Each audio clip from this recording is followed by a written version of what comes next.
सर्वांना नमस्कार आणि खूप खूप आशीर्वाद लहान. उद्या इंटरनॅशनल योगा डे आहे.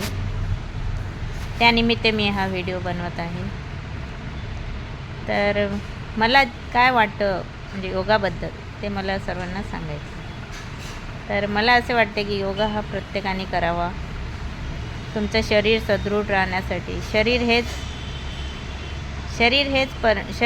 हेच परमेश्वर आहे आणि तुमच्या जीवनाचे तुम्ही स्वतः शिल्पकार आहात. जर तुम्ही तुमचं शरीर सदृढ ठेवलं तर तुम्हाला खूप आनंद होईल जीवन जगण्याचा. तर प्रत्येकाला आपापले कामं असतात. मी 2017मध्ये योगा चालू केला. मी जेव्हा अमेरिकेला गेले, माझे मुलं अमेरिकेला असतात, तेव्हा मुलांनी मला बोललेलं की मम्मी तू योगा जॉईन कर. तेव्हा मी म्हटलं की नको, कारण मला इंटरेस्ट नाही आहे योगामध्ये. तर मुलगा कंटिन्यू माझ्या मागे लागला, मम्मी तू जॉईन कर. तेव्हा मी जॉईन केलं. 2017मध्ये योगा जॉईन केला. मी कळव्याला राहते. माझं नाव आहे रजनी श्रीकृष्ण ढोणे. माझे मिस्टर ऑर्थोपेडिक सर्जन आहेत.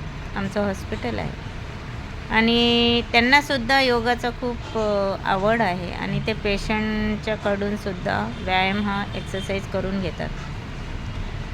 तर योगामुळे तुमचे बेनिफिट्स खूप आहेत. म्हणजे योगा म्हणजे फक्तच आसने करणे असं नाही आहे. तर योगा हा तुमच्या जीवनशैलीचा एक भाग आहे. तुम्ही समोरच्यासोबत कसे वागता, तुम्ही समाजामध्ये कसे तुमचं वागणं आहे, बोलणं आहे, आचरण आहे, हे सर्व योगा शिकवतो. आधी तर आमच्या मॅडम खूप छान होत्या. त्यांनी खूप छान आम्हाला शिकवलं. त्यामुळे मी फ्रीमध्ये कळव्या नाक्यावर गार्डन आहे, नक्षत्र गार्डन म्हणून, तिथे योगा घेते. तिथे बऱ्याच 20-25 जणी बायका येतात.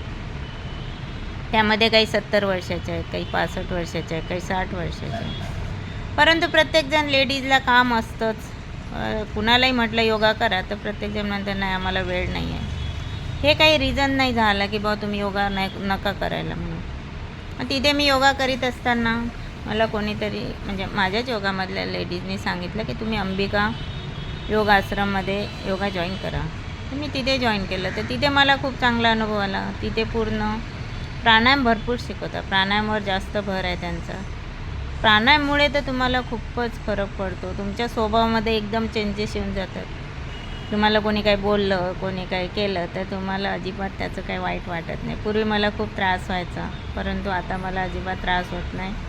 कारण मला माहिती आहे मी कशी आहे. कारण आपण आपल्याला बदलू शकतो, आपण लोकांना नाही बदलू शकत. त्यामुळे आपण त्यांच्यावर सोडून जायचं. जर आपल्याला कुणाबद्दल पटत नसेल किंवा कुणाशी आपले विचार जुळत नसतील तर तो विषय तिथं स्टॉप करून टाकायचं की ठीक आहे बाबा, तुझं तुझ्याजवळ, माझं माझ्याजवळ, संपलं आहे. पण ते मनामध्ये धरून आपण काय बोलू, ते काय बोलू, त्यामुळे निगेटिव्हिटी वाढत जाते आणि तुमचं त्यांच्याबद्दलचं मत किंवा त्यांच्यामध्ये तुमच्याबद्दलचं मत हे अधिक दुरावा निर्माण करतं. त्यापेक्षा जर तुमचं कुणाशी पटत नसेल तर डायरेक्ट सांगायचं की आमचं काय पटत नाही बाबा, संपलं. तिथंच आपण स्टॉप होऊन जायचं आणि तो विषय तिथेच स्टॉप करायचा आणि पुढे जायचं. तर मला योगाचा खूप छान अनुभव आला. तर मला अशी इच्छा आहे की प्रत्येकाने योगा करावा आणि योगामध्ये मर्यादा नाही आहे. 7-8 वर्षाच्या मुलापासनं ते 80-90 100 वर्षाच्या म्हाताऱ्यापर्यंत सर्वजण योगा करू शकतात. त्यामध्ये अशी कुठलीच अट नाही की ते तुम्ही योगा करू शकत नाही.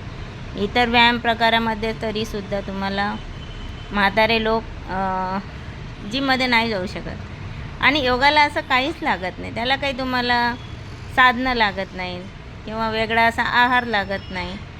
तुम्ही एक नॉर्मल जीवन जसं जगतो आपण तसं एक जीवन जसं योगा हे आपलं जीवन आहे असं समजून तुम्ही योगा करावा.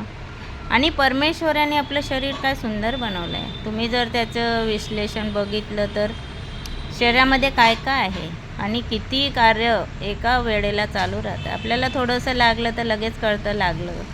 त्यामधून रक्त बाहेर येतो, हे रक्त तयार होतं, वेगवेगळ्या पेशी तयार होतात, वेगवेगळ्या कितीतरी पेशी मरतात, जिवंत होतात आणि हे सर्व कार्य एकसारखं चालू राहतं. परमेश्वराने यकृत बनवलं, तुमचं लिव्हर बनवलं, किडनी बनवल्या, किडनी 1 नाही 2 बनवल्यात, फुफ्फुसे 2 बनवले, म्हणजे नासिका 2 बनवल्यात. म्हणजे आपल्याला कितीतरी अवयव असे दिलेले आहे की एक जरी निकामी झालं तरी दुसरं ते काम करतं आहे. डोळे दिलेत, पूर्ण दुनिया बघण्यासाठी त्यांनी आपल्याला एक किती सुंदर, म्हणजे जर बघितलं देवानी जी मूर्ती दिली तर त्यातच परमेश्वर आहे.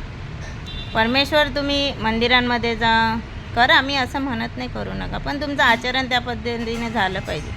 इकडे तुम्ही देवाचं करणार आणि दुसरं तुम्ही दुसऱ्यांना लुबाडणार किंवा दुसऱ्यांच्या निंदानालिस्ती करणार किंवा दुसऱ्यांना फसवणार, हे चुकीचं आहे. तसं नको व्हायला. त्याकरता तुम्हाला योगा आवश्यक आहे. म्हणून माझी एक इच्छा आहे की तुम्ही सर्वांनी, जो कोणी हा व्हिडिओ बघेल किंवा ज्यांच्याकडेपर्यंत हे पोहोचेल, त्या सर्वांनी योगा करावा. योगा हा खूप चांगला आहे. आणि योगा इंटरनॅशनल योगा डेच्या सर्वांना खूप खूप खूप शुभेच्छा.